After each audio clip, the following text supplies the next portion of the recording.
Jadi gue udah start bikin video itu semenjak 16 Mei 2025 dan sekitar total ada 23 short video yang gue bikin di YouTube dan juga Instagram. Berikut beberapa hal yang gue pelajarin selama kurang lebih 3 bulan konten ini gue bakal share ke kalian di video ini. Yang pertama tuh apa yang gue bikin works di Instagram itu belum tentu works di YouTube juga. Dan begitu juga sebaliknya ya. Jadi apa yang gue bikin di Instagram works di YouTube belum tentu works karena setiap sosial media itu punya algoritma masing-masing. Dan gua memang dari awal startnya tuh dengan 2 sosial media, dengan 2 platform yang harusnya sebenarnya satu aja sih udah cukup teman-teman, tapi gua masih lumayan nyaman buat upload di 2 platform ini, ya udah gua lanjutin gitu. Tapi alangkah baiknya kalau misalkan kalian juga mulai konten sama kayak aku, mungkin satu aja sih udah cukup teman-teman. Cuman kalau misalkan 2 ya, kalau misalkan kalian udah fun rasanya 2 ya udah 2 gitu. Jadi bakalan pusing sih, jujur aku pusing, lumayan pusing ya teman-teman. Jadi pelajaran yang kedua, kalau lu sendiri aja males buat nonton video sendiri, gimana orang lain gitu. Dan itu terjadi sama gue juga. Kadang gue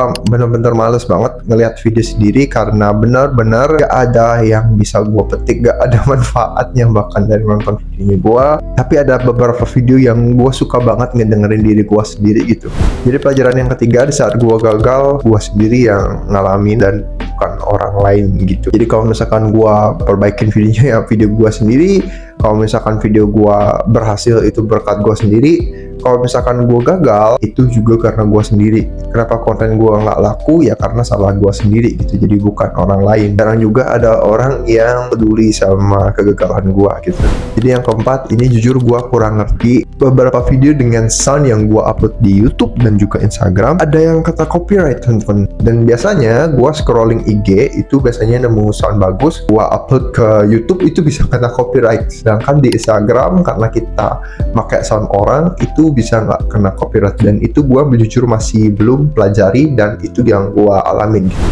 Jadi yang kelima, lebih banyakin riset tentang suatu topik biar nggak asal ngomong kayak gue gitu. Kebanyakan video gue itu gue cuman ngomongnya kayak ngomong nggak jelas, nggak ada riset sama sekali di videonya, dan nggak heran hasilnya mungkin bakalan juga sekedar-sekedar. Jadi itu dia yang gue alamin sebagai seorang konten kreator pemula yang baru 3 bulan konten, dan semoga banyak konten-konten kreator yang bisa belajar dari kesalahan gue. Jadi kalau misalkan kalian punya kritik dan saran, feel free buat komen di kolom komentar. Gue bakal senang banget kalau misalkan, jadi gue bakal senang banget buat diskusi sama kalian tentang hal ini. Jadi itu dia untuk video kali ini. Terima kasih buat kalian nonton, sampai jumpa di next video.